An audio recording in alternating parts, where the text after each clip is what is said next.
Donc nous sommes aujourd'hui à l'Assemblée Générale de Vers Marseille sans sida sans hépatite, qui est donc une association qui a pour but de financer et de redistribuer des fonds à destination de structures associatives qui agissent sur la lutte contre le sida et la prise en charge des hépatites à Marseille. Donc on existe depuis 2 ans et à travers la participation de différentes personnalités, mais aussi bien du monde de la médecine que du milieu associatif, on a pu créer tout un réseau qui construisent des projets et qui essaie de les mettre en œuvre et en chantier pour que petit à petit, on diminue les nombres de contaminations. L'idée des Fast Track Cities dans lesquelles s'est créé Vers Marseille sans sida, comme de nombreuses structures à travers le monde, c'est de diminuer les contaminations, à arriver à ne plus avoir de contamination sur le VIH et bien sûr aussi sur les hépatites d'ici 2030. Donc on fait beaucoup d'efforts pour essayer d'aller dans ce sens et on espère pouvoir y arriver.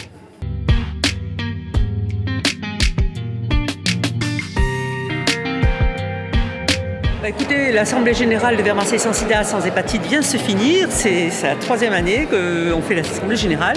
Donc c'est la 3e année de fonctionnement. C'était extraordinaire. On a pu voir l'immensité des interventions qui sont mises en place par Vers Marseille sans sida sans hépatite, aussi bien pour l'information, pour le dépistage, pour la sensibilisation sur tout le territoire marseillais et surtout auprès des populations les plus éloignées du soin dans les quartiers dits prioritaires.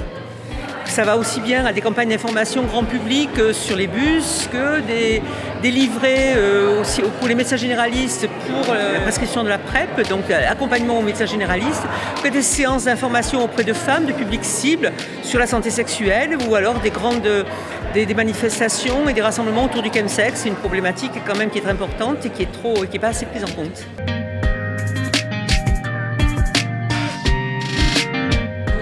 Maintenant, c'est de continuer à faire ce que vous faites et à le faire savoir. Je remercie tous ceux qui permettent à Vers Marseille sans sida sans hépatite de mener ces projets. Beaucoup de choses ont été faites, mais il reste encore beaucoup de choses à faire. C'est pour ça qu'il faut qu'on se rassemble encore plus au sein de cette association pour pouvoir développer des actions. Parce qu'il y a des financements de la part d'acteurs privés, mais il faut des bras pour mettre en place ces actions. Donc si vous voulez rejoindre Vers Marseille sans sida sans hépatite, c'est volontiers. C'est des gens motivés, des gens qui croient et qui sont guidés par leurs valeurs.